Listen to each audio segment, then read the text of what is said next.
Secretary Kerry is joining the thousands of voices around the world speaking out about the more than 200 girls kidnapped from that school in Nigeria. He called the crime, quote, unconscionable.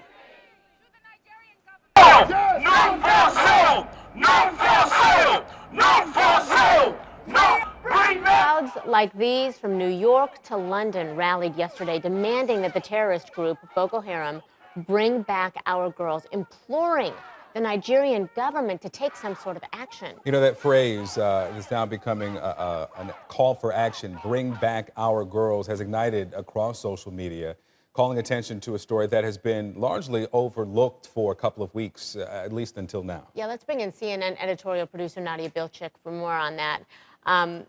Because I mean, we know that Yusuf Sai put out a tweet this morning that Malala Yousafzai, that I went ahead and retweeted because it just gets to the core of you. Talk to us about what we know regarding how these girls were kidnapped. Well, what we know is that supposedly Boko Haram, which is a Muslim fundamentalist group, on the 15th of April came into a school at night and captured these 270 or so girls. That's what we do know. Now, the word Boko Haram in Hausa, the Nigerian dialect, actually means Western education is sin. So you ask why they took these girls. Well, first of all, they abduct them to convert them to fundamentalist Islamic teachings, to cook for them, to clean for them, and sometimes even to marry them. And Victor, you and I were talking about the headline that says girls sold for $12. Well, it's not actually accurate.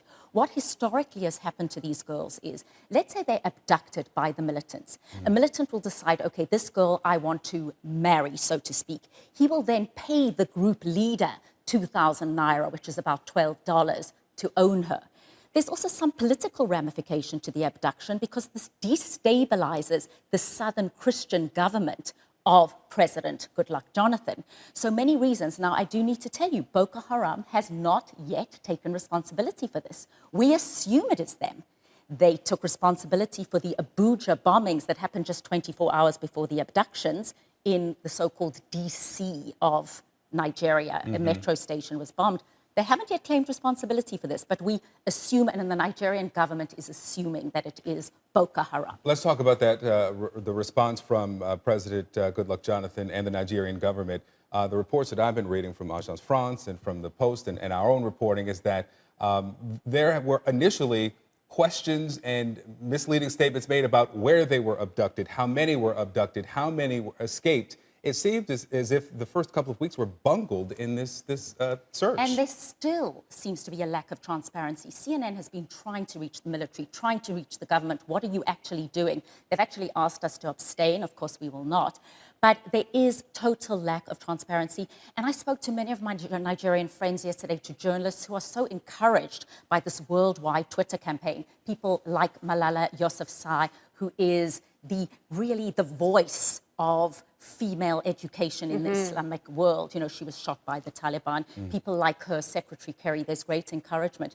But also confusion. Why can't they find these girls? Now, I don't know if you remember, on the 25th of February of this year, there was another horrific incident in Nigeria with the boys. Boys' dormitories shut. These boys were burnt alive. The girls were told to go home and marry. Again, Boko Haram, Western education is sin. So this is what happened. If they tried to escape, they were shot. The military did very little in that moment. So the military did nothing. They even evacuated their post 2 hours before the incident. So Nigerians, very suspicious of the government. What are they actually doing? But in the north, there is support for Boko Haram. And will we find these girls? Very dense forested area, no electricity, no cell phone service. More questions than answers at this point. Specifically, you know, when is the government or somebody going to do something? And hopefully this worldwide call will get something moving that would actually give them some Hashtag bring back our girls. Indeed. Bring back our girls. Nadia, thank you so very Nadia. much. We appreciate it.